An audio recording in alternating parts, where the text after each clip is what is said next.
Welcome to the Soul Happy Success Show. Coach Rebecca here. And today we are exploring creating your own signature coaching method. If you've ever looked into the world of coaching and you've seen that everyone really does it very differently. Some people preach, wake up in the morning and hustle. Some people say, work all night, be a night owl.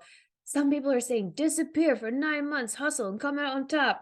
Other people are saying, use your feminine energy to attract. And there's everything in between. And maybe you're thinking, oh gosh, where do I fit in?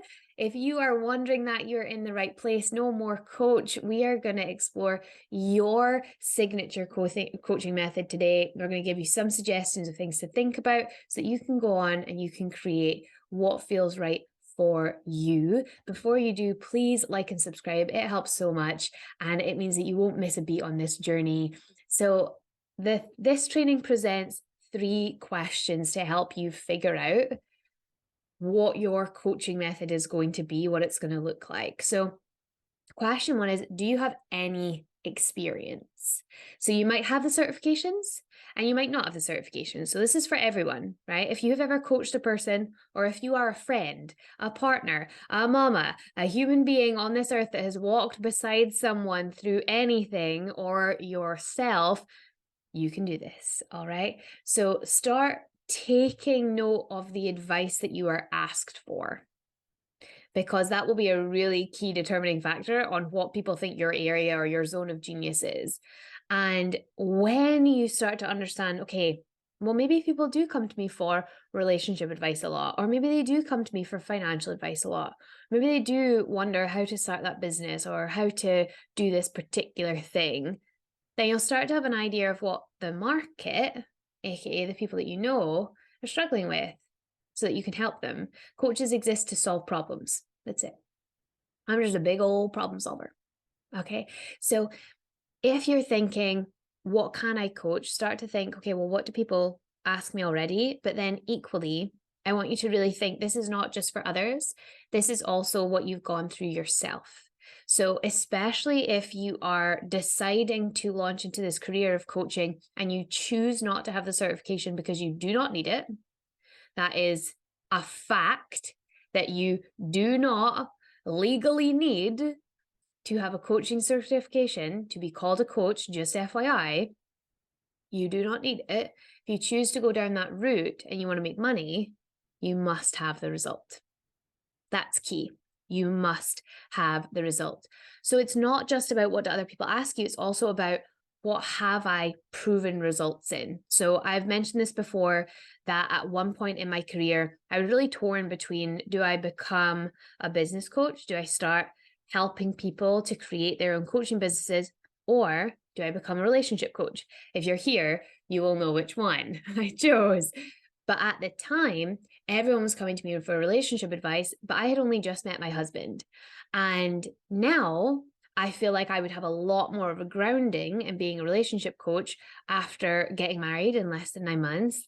And, if when people say the first year is the hardest, I'm like, no problem. Bring on the rest of my life if this year was hard. And we are very fortunate. We both work on ourselves actively and we work together as a couple, and we respect one another and we are deeply loving and we talk about our feelings. Yes, men can talk about their feelings too. Oh my gosh. So there's a lot that has gone into it, but now I would have a lot more grounding, because in my mind, I really do have the result that people would be looking for. I don't know how many people we meet and shout out to my husband for being equally as awesome as I am. I know, I just hype myself up, but I do that all the time. I like it better than negative self-talk that I used to have. So if you're feeling like, oh, she's got some high standards for herself. Yes, I do. And I hope you do too. So shout out to my husband, but people meet us and they're like, we have never met two people more compatible. It's weird. And that was the basis of our whole relationship, is it's weird, but it's great. So there's a lot more grounding there now. But at the time we just started dating, who am I to give that advice? And that is what leads to this idea of imposter syndrome and being a fraud, fake it till you make it. And I didn't want to engage with that. So personally, I chose business coaching at the time, and I'm really grateful I did, because that fills my soul so much.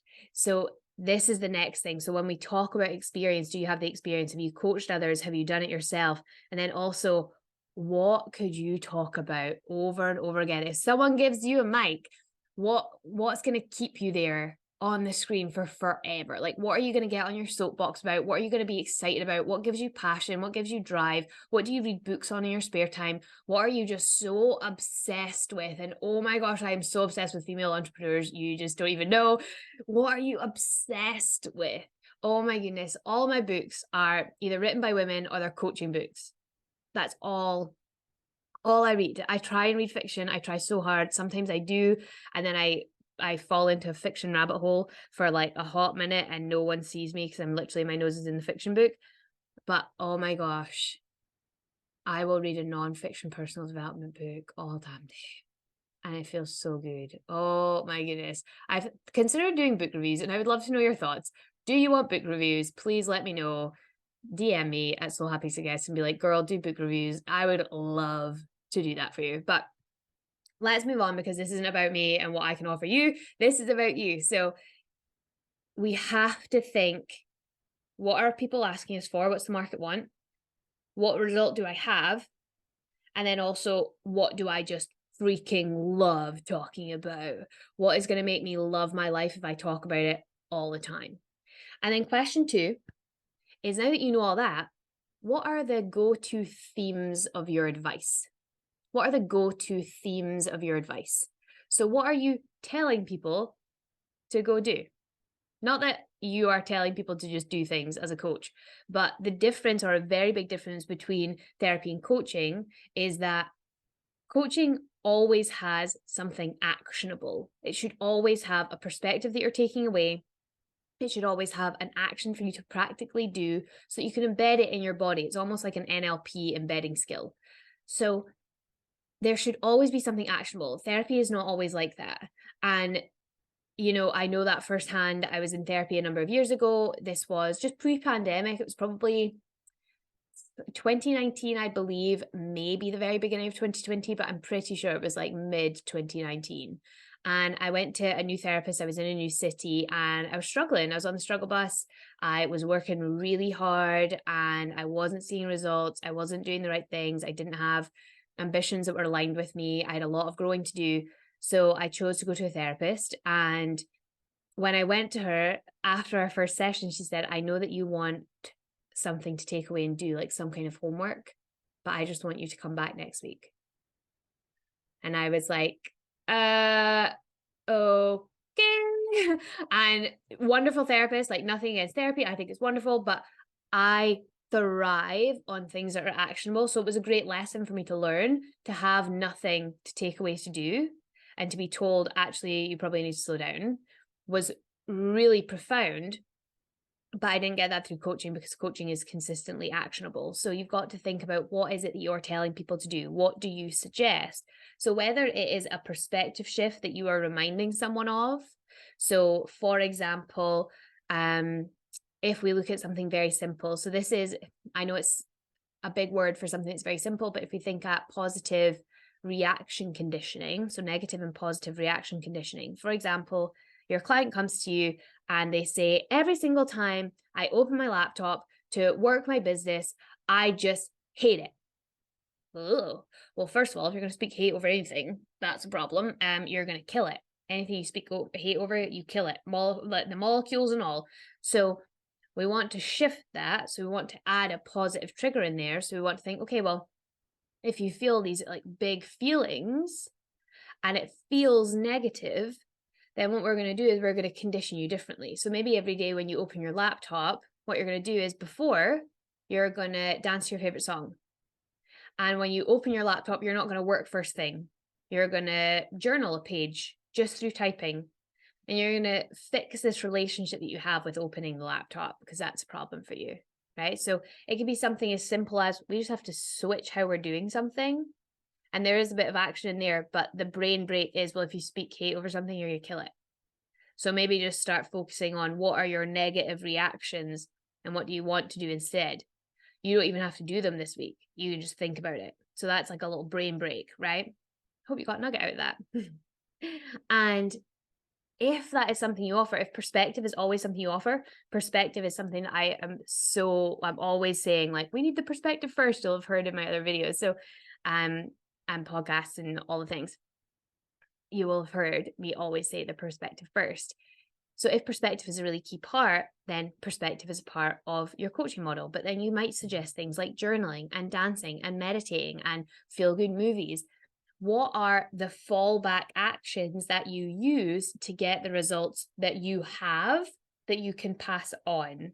So, for example, a perspective that I had, and this comes back to relationship coaching, a perspective that I had when I met my husband, and that I give all of my friends, everyone that asks me about relationships, that is interested in a relationship, what's the first thing that you need to like shift your brain with is always excellence exists, exceptional exists, it exists.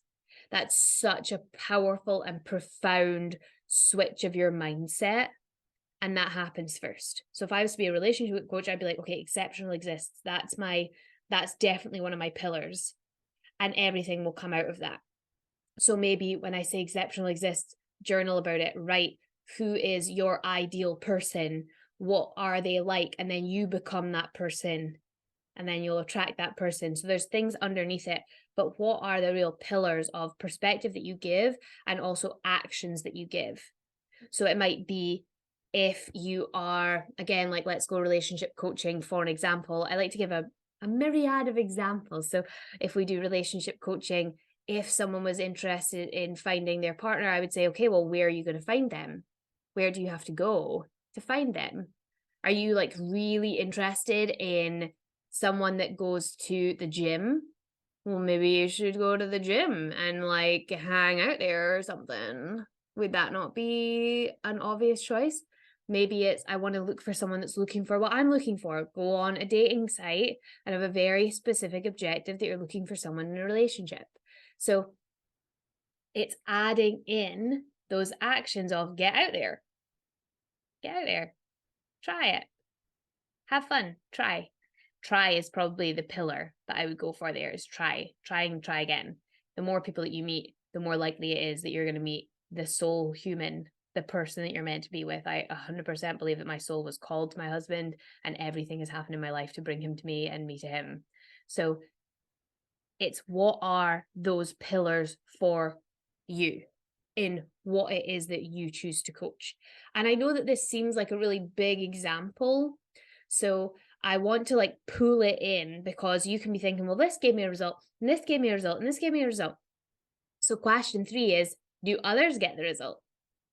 Because you have go-to themes of advice, things that have happened to you. So those are perspectives from my personal relationship journey that I have given with my clients and they have worked.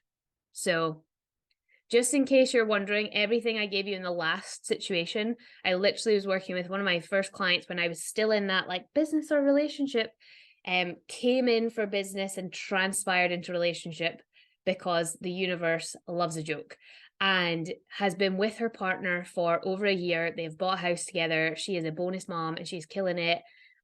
And that advice works. I've seen the result. I can see it. They literally live together. They are so in love. She's like, this is the person I'm meant to be with. I know it. There is the result, right? So do others get the result is question 3. Do you have the result?